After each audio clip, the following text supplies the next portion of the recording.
going to ask you for a premium key, and so you can just click no thanks.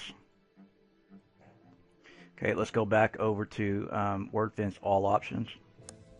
Okay, so what we're going to do is we're going to take a look at general WordFence options. So we're going to click this little arrow. Okay, we're going to have this box checked. This should be already set for you.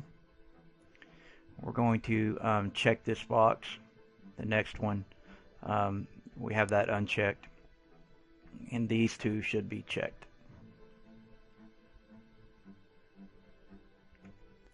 Next, we're going to go down to basic firewall options.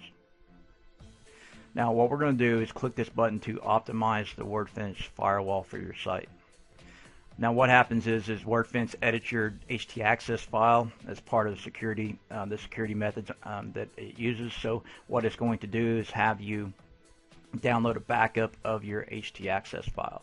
So, this should already be set for you.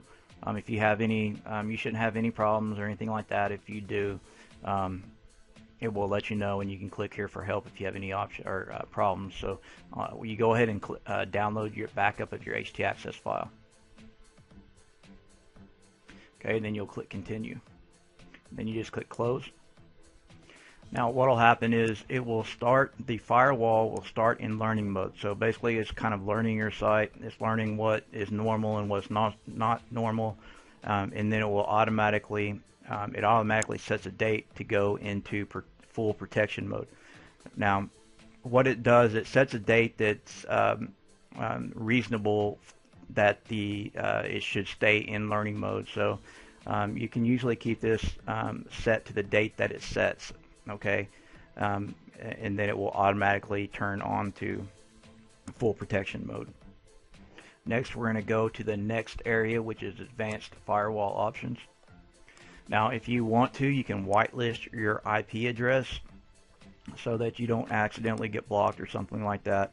You can do that here. Now, the problem that you might run into, and also the problem you might run into here, is if you have if your IP address is dynamic, which means your IP address changes. So some internet service providers do that. So if you have a dynamic IP address that changes, you may run into problems when you whitelist an IP because it will change. So like this second box that says immediately block IPs that access these URLs. So if you put a URL to your admin page or your login page that you want to block, so normally we would put in our WP login that we want to block people from getting to that page. If you have your IP address whitelisted and it changes, and you don't change it in here, and if you try to go to log into your site, it will block you. So just keep those things in mind. Now the rules down here, these will be set, okay, and there's a bunch of rules, so it protects your site from a lot of things like SQL injection. So all of these should be set. You don't have to change those. Next, we're going to go to the brute force protection. Now for these sites, the way they're set up, you don't have users logging into your site.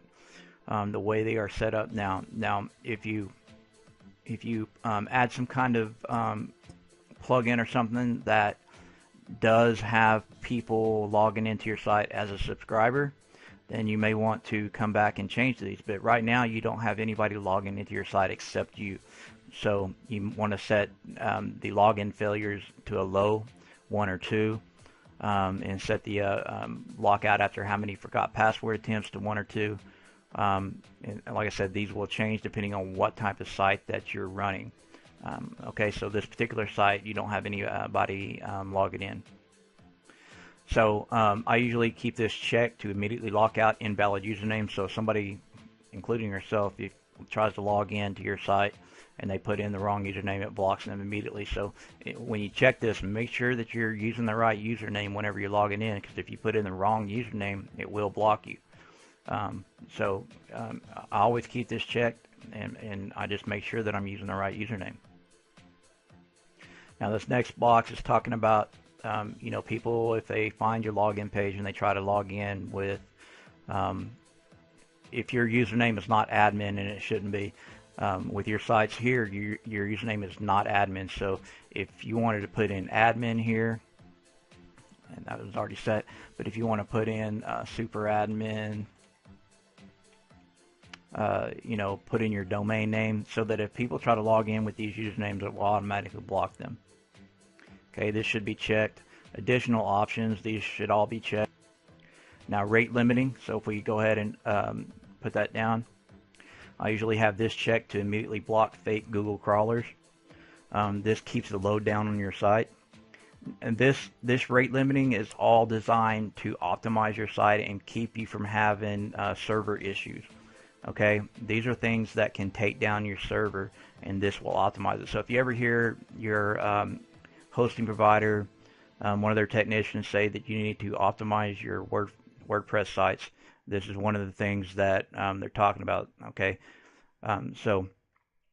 right now I have this, the first one. If anyone's request is over 15 per minute, I throttle it, I cut them back, and then so forth, so on. So this particular one is talking about if a crawler page is not found. So if you have a bot on your site and getting a bunch of 404s, it means that the bot's looking for something and it's searching for something, just guessing. And it's probably not a good bot, so you want to make sure and keep this down. So I have it set to 15 per minute, and then I'll block that bot. Okay. Now human page views, I have that to 10 per minute. And again, if somebody, this is talking about a human, if somebody's getting 404 pages, I have that down set to 5, and then I'll block them. Now for 404s, for known vulnerable URLs, I have that set to 3 per minute, and then I'll block it. Now there could be an act, somebody, it's not very reasonable, or somebody could get to a vulnerable URL by accident. That's why I have it set to 3 per minute, and then I block them. So, because if they're getting these URLs more than 3 per minute, then we know that they're doing something malicious.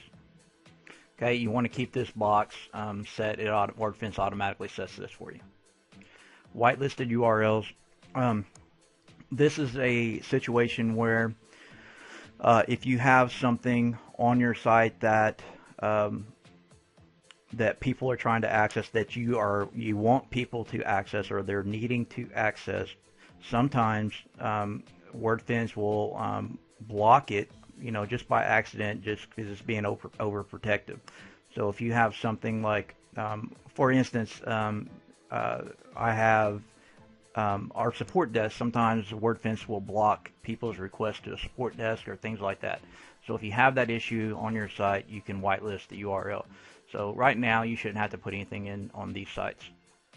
Okay, we're going to leave. We're not going to go into the country blocking yet. Under scan options, one thing we're going to go to is performance options, and we're going to choose low resource scanning, unless you have a really high powerful server. Okay, now we can click Save Changes. Now I do want to show you another plugin that I forgot about, so we're going to go to Plugins and Add New. Okay, we're going to add a plugin just for a little bit. We're not going to keep this plugin on our site. It's called Secure WordPress, and this is the name of it. Now, this plugin's not being updated anymore, or not as much, but it does serve a function that we're going to use, and then we'll deactivate it. So we're going to go ahead and install this plugin and activate it. So yeah, after you activate it, you're going to have a menu option called Secure WP, and what we're going to do is go into Settings. Okay, we're going to go ahead and check all these boxes. These are security actions that you will need to do. And these are things that we would do normally manually, but this plugin does it for you. So we're going to check all the boxes except the last one, and then click Update Settings, and it will take care of all of this for you. Basically what it'll check and make sure that these settings are set correctly, and if it is not, it will do it for you. So we're going to click Update. Okay, this is a good thing to do. You need to do this every time, and we're going to go and deactivate this plugin now.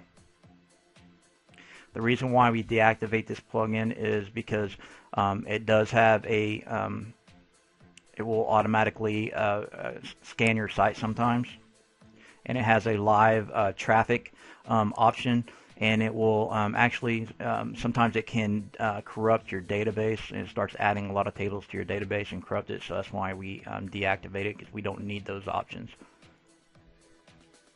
Next, we're going to go to settings, and we're going to go to IQ block country. So the first thing you're going to do is you're going to, I'll give you a link below to download the GeoIP database from MaxMind. So you will download that database, and then we're going to use that in just a second.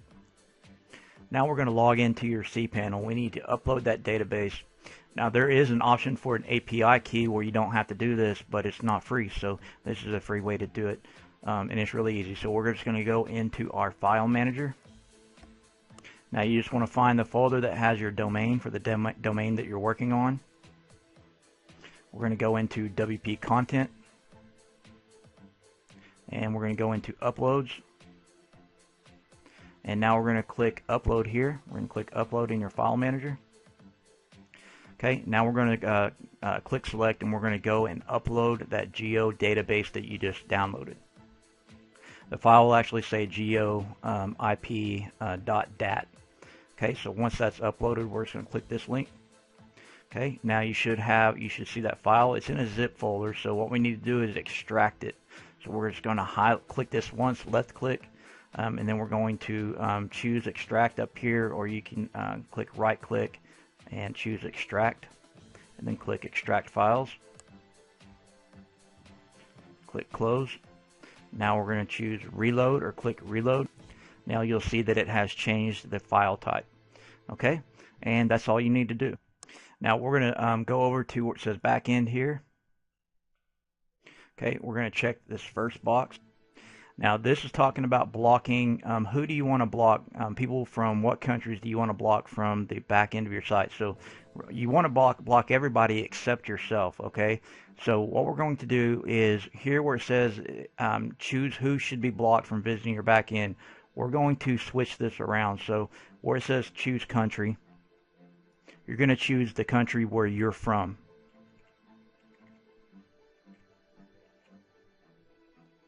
Okay, so once you put in the country where you're from, you're going to check this box to inverse. So basically what that means is it's going to block everybody except from your state to the back end, or for your country. And make sure and click save. Now if you want to block certain people from certain countries from even accessing your site, that's where you do it here. So if you want to choose a country that you want to block, you can do that here. Okay, so those are the basic security settings that I recommend. Of course, you have your own options that you can use. So we'll stop this video here, and we'll see you in the next videos of the advanced training.